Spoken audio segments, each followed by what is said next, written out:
غزہ معاہدے کے دوسرے مرحلے کے تحت غیر مسلح ہونے کا جائزہ لیا جا سکتا ہے۔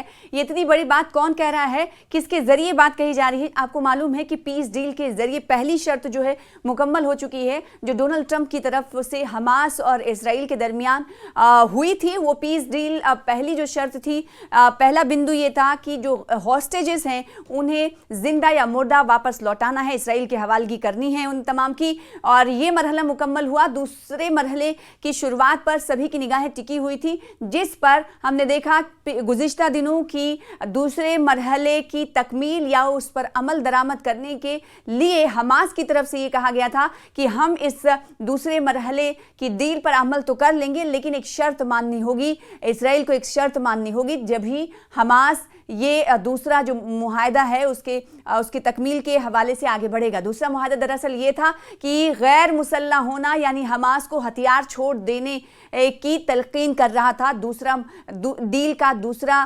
معاہدہ۔ اب ایسے میں غزہ دوسرے مرحلے کے تحت کہہ رہا ہے، غزہ معاہدے کے دوسرے مرحلے کے تحت غیر مسلح ہوگا حماس یا نہیں، اس کو لے کر ہم نے دیکھا گزشتہ دنوں چہمگوئیاں خوب ہوئی، اور اس طرح سے حماس کی طرف سے ایک شرط لاگو کر دی گئی کہ ہم تو غیر مسلح ہو جائیں گے، ہم تو ہتھیار چھوڑ دیں گے، لیکن اسرائیل کو ایک شرط ہماری ماننی ہوگی۔ اسرائیل کو شرط یہ کہ اپنا قبضہ ختم کرنا ہوگا۔ جیسے جیسے اس کے بعد جیسے دن بدل رہے ہیں، ویسے ویسے نئی پیش رفت ہو رہی ہے۔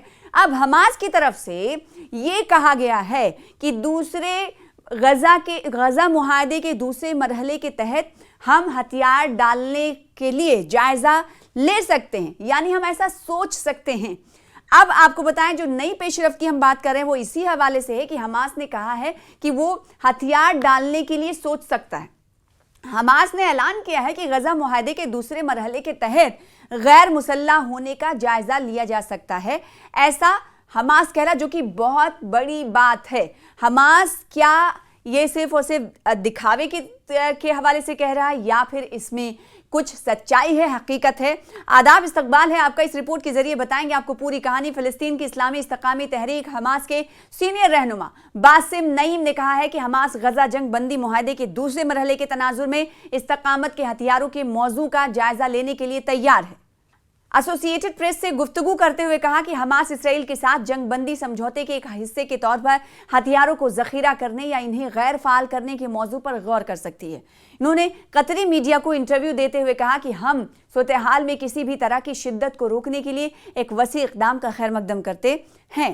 باسم نعیم کا یہ بیان غزہ جنگ بندی سمجھوتے کے دوسرے مرحلے میں پہنچنے میں تیزی لانے میں مدد کر سکتا ہے۔ جیسا کہ آپ حیران ہوئے تھے کہ حماس یہ کہہ رہا تھا کہ وہ ہتھیار ڈالنے کے لیے تیار تو ہے، لیکن اسرائیل کو ایک شرط ماننی ہوگی۔ اس کی شرط یہ تھی کہ اسرائیل اپنا قبضہ چھوڑے، اور اس کے بعد ایک اور پیش رفت یہ ہوئی ہے کہ حماس یہ کہہ رہا ہے کہ ہتھیار ڈالنے کے بارے میں وہ جائزہ لے سکتا ہے، وہ سوچ سکتا ہے، غور و فکر کر سکتا ہے۔ قابل ذکر بات یہ ہے کہ تحریک حماس کے ترجمان حازم قاسم نے بھی اس سے قبل ایک بیان میں کہا کہ ہم جنگ بندی کے دوسرے مرحلے پر عمل درآمد پر آمدگی کا اعلان کرتے ہیں، یعنی وہ عمل درآمد کرنے کے حوالے سے آمد کر رہے ہیں، آمدگی کا اعلان کرتے ہیں۔ اور اسی سلسلے میں آپ کو معلوم ہی ہے کہ غزہ میں جنگ بندی کے اعلان کے باوجود صہیونی حکومت کے حملے لگاتار جاری ہیں۔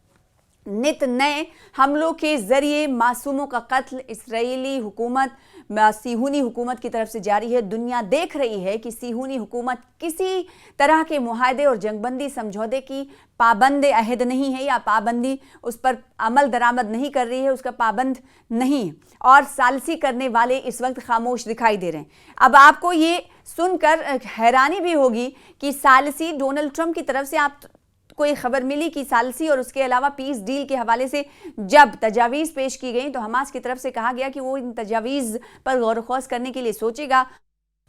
حماس کے فیصلہ ساز سیاسی بیورو کے رکن باسم نعیم نے اس وقت بات کی جب فریقین معاہدے کے دوسرے اور زیادہ پیچیدہ مرحلے پر بات چیت شروع کرنے کی تیاری کر رہے ہیں۔ زیادہ مشکل مرحلہ آخر ہے کیا؟ اکتوبر میں جنگ بندی کے نفاذ کے بعد سے حماس اور اسرائیل نے فلسطینی قیدیوں کے لیے اسرائیلی یرغمالیوں کے تبادلے کا سلسلہ جاری رکھا ہے۔ غزہ میں ابھی تک صرف ایک یرغمالی کی باقیات باقی ہے۔ فریقین دوسرے مرحلے میں داخل ہونے کی تیاری کر رہے ہیں۔ نئے مرحلے کا مقصد جنگ زدہ غزہ کے لیے مستقل کا تعین کرنا ہے، اور اس سے بھی زیادہ مشکل